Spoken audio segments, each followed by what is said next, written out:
bahkan sampai detik ini Bapak dan Ibu, Allah masih melimpahkan rahmat dan karunia-Nya kepada kita semua. Sehingga dengan limpahan rahmat dan karunia Allah itu, Bu, jadi walaupun situasi kita capek, tapi karena panggilan iman yang ada di hati kita, alhamdulillah kita masih sempat datang ke musala yang kita cinta ini, yakni dalam rangka berubudiyah kepada Allah. Kemudian pada malam hari ini sesuai jadwal wirid itu, Bu. Wirid mingguan, Bu. Mudah-mudahan memang kecil Nabi itu, Bu, memang seperti ini itu yang diinginkan Rasulullah itu, Bu. Makanya Rasulullah itu, Bu, cinta dengan kebersamaan, Bu. Jadi Rasulullah itu hari-harinya, Bu, itu selalu bersama dengan para sahabat. Kemudian berselawat kita kepada Nabi besar kita Muhammad sallallahu alaihi wasallam. Namanya beliau telah berhasil membawa kita manusia, mengajak kita manusia, bahkan merubah akhlak kita manusia. Dari akhlak yang tercela kepada akhlak yang terpuji. Dari alam kegelapan kepada alam yang terang benderang.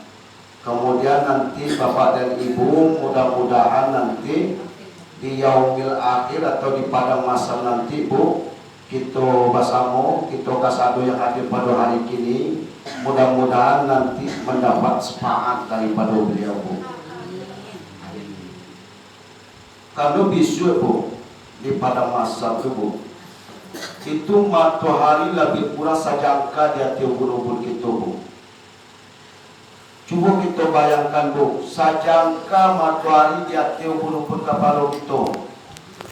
Bah kira-kira kami itu, Bu. Kini aja, Bu, kita itu di dunia, Bu, di atas dunia, no? Ribuan mil, Bu, jauh matahari di kita, Bu. Kalau hari rancak, pada rancak, Bu, maka cara suami di kita, Bu. Apalagi kok sajangka di kepala kita, Bu. Coba bayangkan. Makanya di saat-saat seperti itu Bapak dan Ibu, kita sangat mengharapkan yang namanya syafaat daripada Nabi kita Muhammad sallallahu alaihi wasallam. Jadi untuk itu Bapak dan Ibu, supaya syafaat Rasulullah itu bisa kita dapatkan, Bu, mari kita banyak-banyak berselawat kepada beliau, Bu.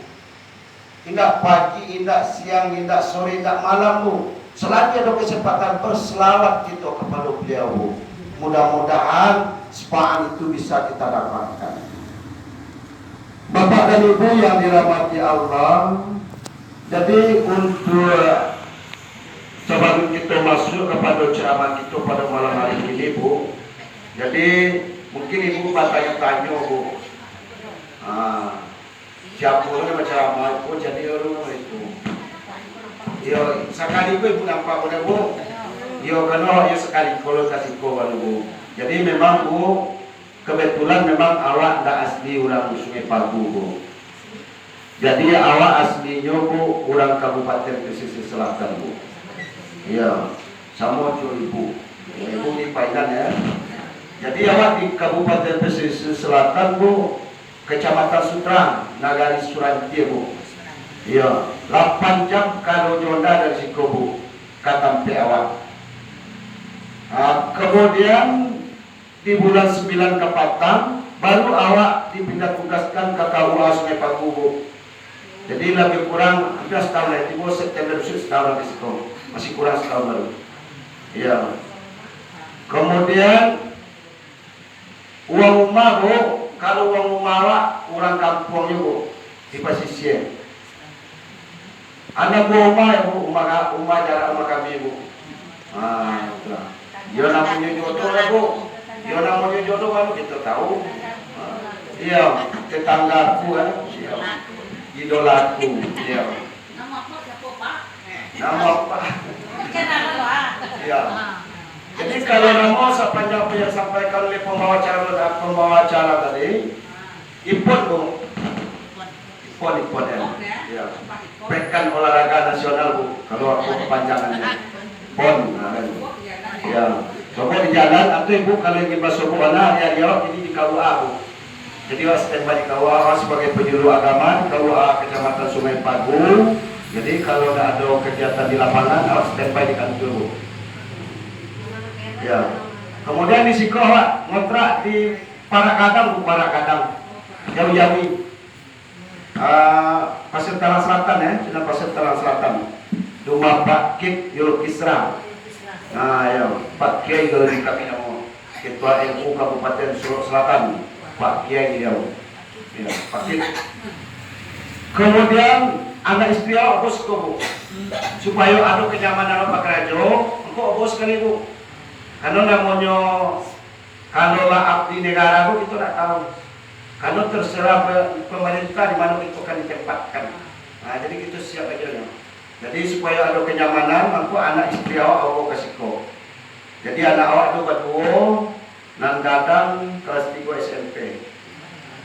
Ini awak sekolahkan, awak pindahkan ke sekolah Sambilan Bale, Budi Lawe. Ya, kemudian yang nomor 2 kelas anak SD. Awak pindahkan ke SD 8 Bale pada waktu. Kaki kedua bu. Jadi mudah-mudahan bu selama di Sungai Pagu tapi ada manusia ya bu. Iya doa ya bu. Jadi apa ada manusia. Baik bapak dan ibu, memang waktu kalau kita dibatasi kita sampai isya, jadi waktu kita terbatas itu saja sekadar perkenal singkat itu. Jadi untuk ceramah itu pada malam hari ini bapak dan ibu, kami coba mengutip dalam Al-Quran surat Luqman ayat 34 bu. Jadi surat Luqman ayat yang ke-34.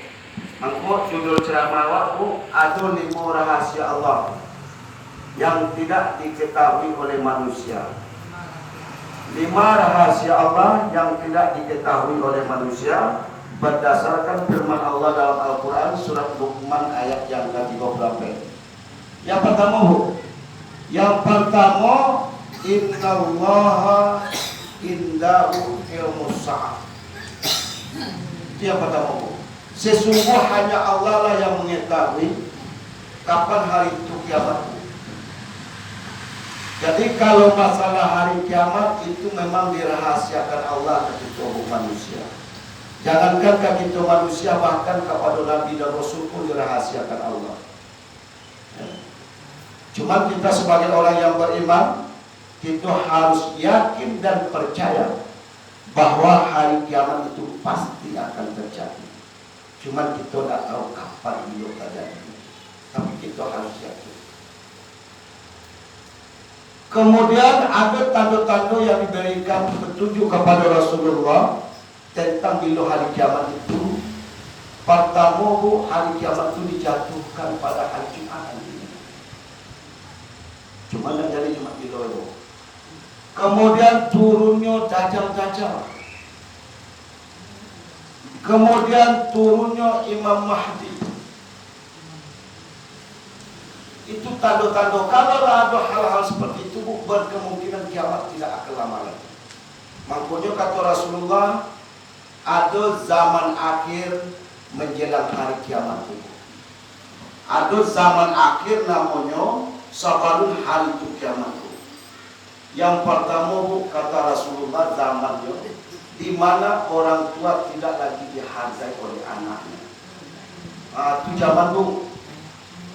Jadi di mana orang tua bu tidak lagi dihormati oleh anak-anak mereka. Bahkan kita tahu bu bahwa dosa kepada kedua orang tua termasuk dosa besar. Tapi kalau kita cari fakta di tengah-tengah kehidupan kita, dah upahnya bu, ini orang tua bahkan bisa menjadi budak di atas rumah tangga anaknya. Coba bayangkan bu, karena mungkin secara materi nyolah sukses mungkin daripada mengaluan piti membayar pembantu sekian juta sebulan, ancak dapat amat di kampung, ayah di kampung. Dan ini mungkin mengasuh-asuh cucu. Sudah tu tidak mungkin dijaga pinggan bumbu, tidak mungkin dijaga pakaian bumbu. Akhirnya tidak ubahnya sebagai pembantu, mengasuh anak, mencuci pinggan, menyasa, mengosok. Sudah seluruh kerajuan di rumah itu am raja. Itu zaman ibu. Alam itu bu. Berarti dalam mulut. Ya. Karena itu kata Rasulullah, zaman akhir menjelang hari kiamat itu, anak tidak lagi menghormati orang tua. Padahal kita tahu ridha Allah itu terletak kepada ridhanya orang tua. Murka Allah terletak kepada murkanya orang tua. Percaya dan yakinlah bapak dan ibu. Ya. Walaupun secara materi kita nampak mampu sukses, tapi keberkatan tak akan pernah ada. Tak akan pernah ada kenyamanan hidup kalau kita luangko orang tua. Percaya. Kabarnya ditipu, leka bahem ditipu, apa? Tapi durhaka kepada kedua orang tua, dah ada kenikmatan materi dulu. Bisa kita buktikan. Maka oleh karena itu bapak dan ibu, kalau kita kaji pak, ya, mungkin kita di sekolah sebahagian daripada orang tua, kalau kita punya anak, ya. Kalau kita kaji bahas proses melahirkan seorang anak, seorang ibu itu, bahkan Al-Quran, bahkan Allah mengecek, akhirnya Allah susah dibandingkan susah. Mengandung 9 bulan 10 hari, kemudian setelah itu melahirkan, mempertaruhkan nyawa. Setelah lahir kemudian menyusui 2 tahun lamanya.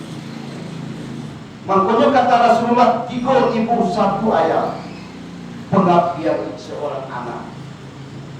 Kalau penderitaan seorang ibu itu memang tak bisa itu bayang. Tahu-tahu setelah anaknya gadang, anaknya sukses, ya, secara duniawi, kemudian tidak ada lagi penghormatan kepada orang tua. Itu yang pertama zaman akhir, menjelang hari kiamat. Kemudian yang kedua kata Rasulullah, zaman akhir menjelang hari kiamat, Al-Quran tidak lagi dijadikan sebagai pedoman hidup. Al-Quran hanya sekadar pajangan aja gini deh. Bahkan Al-Quran tidak kita baca deh.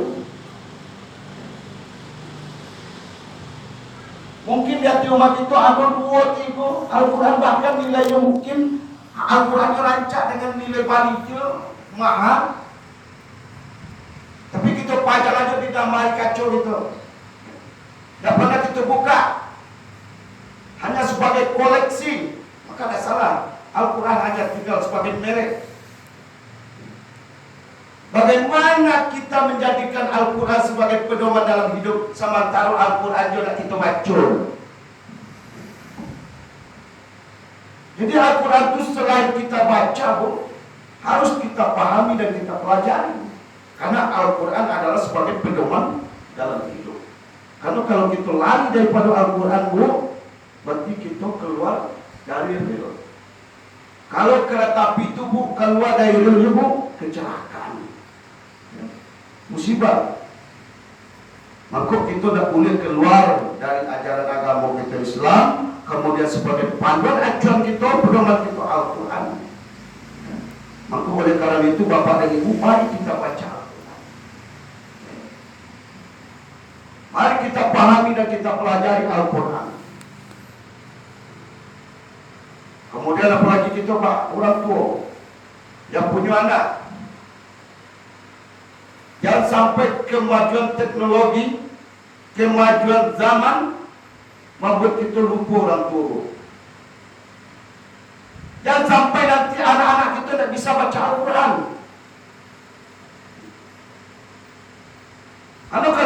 Kalau kita cari kini kok kegiatan remaja gitu, itu mereka cenderung main HP gitu bu, daripada yang lain tinggal keseluruhan bu. Bisa berjam-jam bahkan berhari-hari main HP bu. Makanya kalau kita kurang hati-hati sebagai orang tua, jangan nanti penyesalan bu. Karena sesal kemudian tidak ada gunanya, tidak ada arti. Ya. Lebih baik ibu tega sekarang daripada nanti ibu menangis yang malam. Hati-hati ibu. Jadi kita orang tua saat sekarang ini kita harus ikut andil menjaga dan mengawasi anak. Maka untuk itu tanamkan di dalam dadonya itu ilmu agama. Apa yang tidak dunia sekarang? Kalau dulu yang kita kenal sabu, narkoba, itu hanya kota-kota besar. Tapi sekarang coba, bahkan ke pelosok sabu masuk bro. Maka hati-hati. Kalau sempat anak-anak kita nanti kena sabu, kena narkoba, itu hancur masa depannya bro. Jok itu hancur bro. Siang malam akhirnya kita mana ibadah enggak? Kalau kita tahu, pilih sabu itu gue loh. Kalau enggak kilo nyokannya sabu, mati nyokannya sabu itu. Maka kita harus hati-hati. Memang betul-betul ikut andil menjaga dan mengawasi anak-anak ini. Karena pengaruh lingkungan itu berbahaya sekarang untuk generasi muda kita. Enggak matinya bila akhirnya kita pasang. Daripada yang merusak, daripada yang membayar ulang, daripada kita bayarkan, akhirnya kita pasang. Terbukti setiap hari kita menangis nasib anak kita terpasang. Tapi sawalan itu kita tak ingin.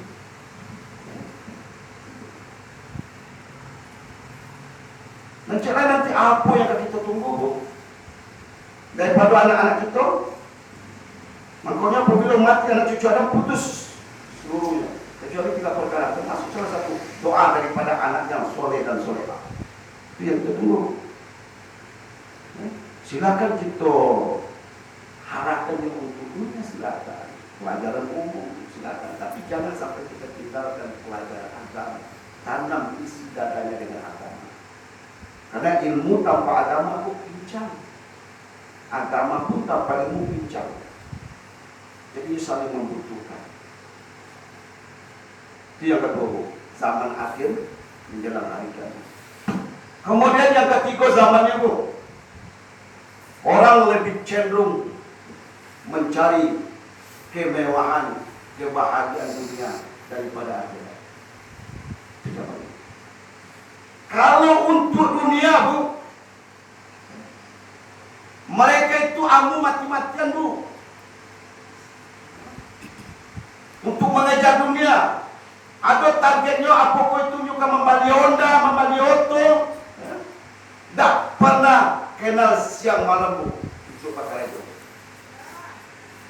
Kayak pagi, siang, sore, malam bertulang. Bahkan tak pernah mengkaji konsep halal haram. Pokoknya yang jelas tepat tapi.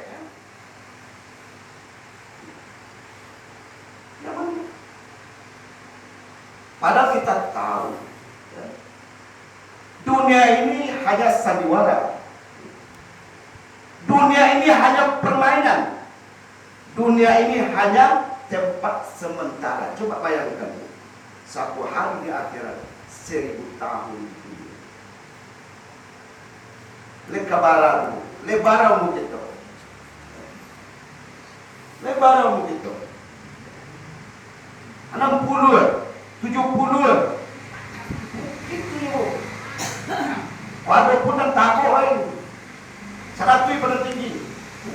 Coba bayangkan satu hari di akhirat 1000 tahun tidak sampai 1000 sekian persen orang itu. Itulah kita yang membuat kita lupa kepada Allah, lupa kepada ajaran agama. Makanya kata Rasulullah itu seimbangkan antara dunia dengan akhirat. Silakan dunia kita kejar, tapi jangan kita lupakan akhirat. Itu karena begitu loh. Dunia kita buru, dunia kita kejar, tapi akhirat kita lupakan. Itu yang tidak boleh kata Rasulullah. Silakan ibu cari materi sebanyak-banyaknya. Silakan. Memang disuruh. Tapi jangan dunia membuat kita lalai akan kepada Allah. Itu tiga zaman itu. Kemudian yang keempat zaman itu, zaman akhir menjelang hari kiamat itu. Orang tidak lagi mendengarkan apa yang disampaikan oleh mubalik. oleh buya, penceramah. Mereka lebih cenderung mendengarkan apa yang disampaikan oleh orang-orang kaya. Kalau orang kaya, orang ngecek, Pak, salah pun mati dia, Bu. Itu jangan.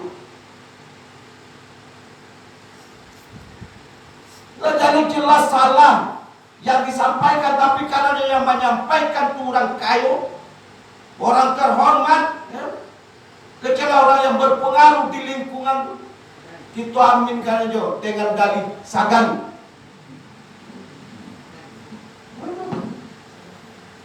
Makanya ingat, Bu, di mata Allah itu tidak ada arti pangkat jabatan, Bu. Bantu rupa manusia tidak ada artinya di hadapan Allah. Allah tidak lihat hal yang seperti itu. Yang Allah lihat itu, Bu, keimanan dan ketakwaan kita, Bu.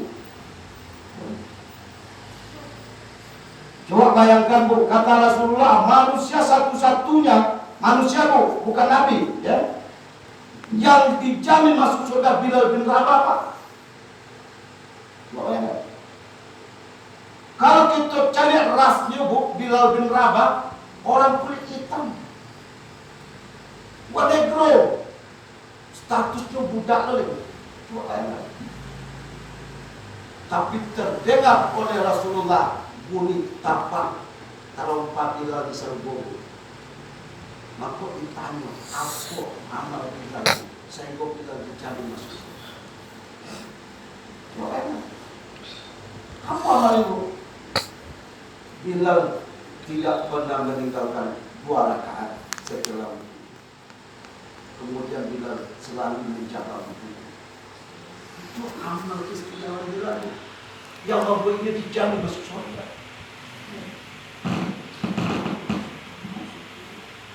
Maka ibu kembali. Maka intinya kembali kita introspeksi diri kita, kembali kita berhasil hati kita. Kalau hati kita berhasil, Bu, mudah-mudahan kita beragama itu memang betul-betul karena Allah, bukan karena yang lain. Ya. Jadi memang karena Allah kita beragama, bukan karena yang lain. Jadi itu, Bu, ampe dari Bu. Jadi kalau ibu ada zaman ampe itu, Bu, membukti itulah zaman akhir, Bu. Ya, itulah zaman terakhir menjelang hari kiamat. Kembali itu kata tema surat Luqman ayat 30 itu. Dia pertama, hanya Allah lah yang mengetahui kapan hari kiamat itu akan terjadi. Kemudian yang kedua, wa yunazzilul ghaib. Hanya Allah lah yang menurunkan hujan. Jadi hujan itu, Bu, ya, itu rahasia Allah, Bu. Bila hujan itu turun, bila hujan itu tidak turun, itu rahasia Allah. Cuma kita manusia mungkin dalam muidui, ya, mungkin kita mencari perkembangan perubahan atau tanda-tanda. Maka lahirlah istilah Romeo, gabak di hulu, tanduk ke hujan, cewang di langit, tanduk ke panen. Cewang-cewang, Bu, di langit, Bu, kira hujan, hujan panen, Bu. Maka itu terbukti bahwa hujan adalah termasuk rahasia Allah yang tidak diambil tahu kepada kita manusia. Ya. Kemudian dalam jumlah berapa hujan diturunkan oleh Allah, itu juga rahasia Allah.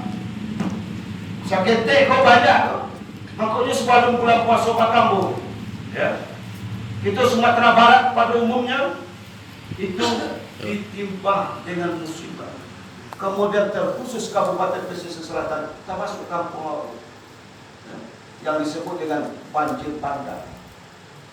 Rata-rata, Bu, 90% Kabupaten Pesisir Selatan kali dampak banjir bandang. Kemudian ada di beberapa titik itu terjadi tanah longsor, Bu, dengan menelan jiwa. Kalau di Kecamatan Sutraya, Bu, yang paling ujung Langgai Namunaganya itu longsor, Bu, korban jiwa 2 baliran. Sampai terakhir yang di Rayu Kapatang masih ada 2 mayat yang belum ditemukan sampai Rayu Kapatang. Tak tahu sampai ini. Kemudian dengan hal-hal seperti itu, Bapak dan Ibu, apa yang perlu kita ambil? Apa Apa hikmah yang perlu kita kutip? Ya?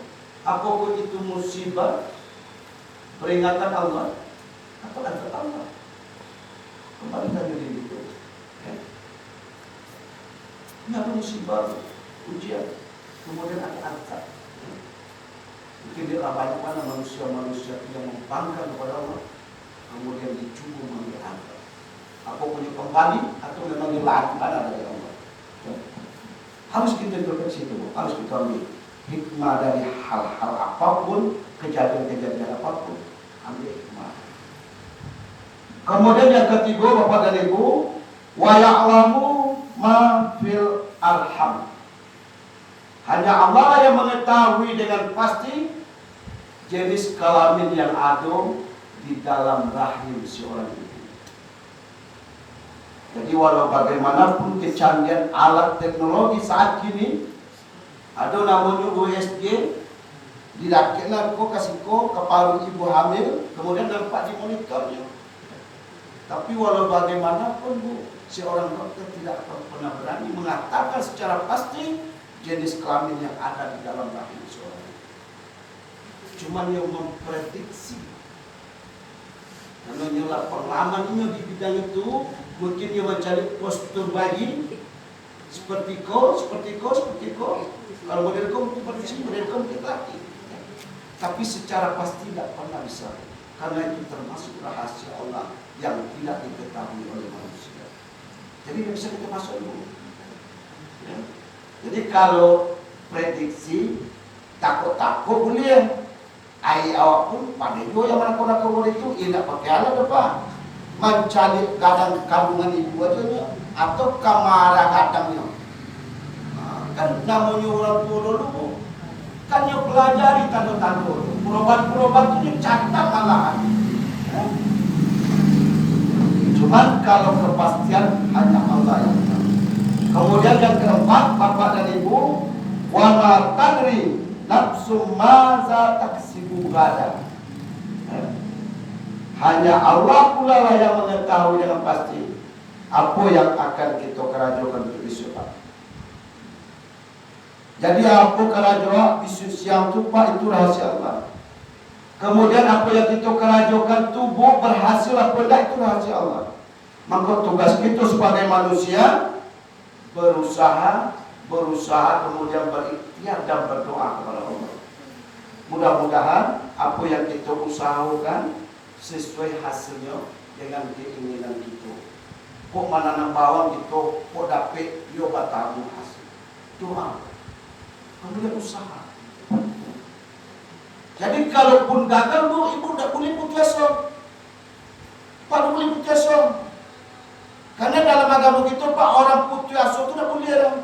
Makanya dalam kata Nabi Pak, orang yang pengupat itu manusia dilaknat Bu. Karena tidak wajar kita Bu, sebagai manusia mengupat kepada Allah, tidak wajar. Karena takaran kita masing-masing itu sudah ditetapkan Bu. Maka syukuri aja. Nikmati hidup Bu. Hidup yang sementara ini nikmati. Ya. Jangan Ibu menjalankan kehidupan yang tidak normal, membuat Ibu panik. Ya. Maka jalankan aja kehidupan itu secara normal. Uku bayang-bayang sepanjang badan Bu. Ya. Jangan sampai gak akan pasak daripada tiang. Ya. Kalau kemasukan 1 juta Bu, usahakan di bawah 1 juta pengeluaran kita Bu. Kemasukan 1 juta, pengeluaran 2 juta. Takut 1 juta setiap bulan.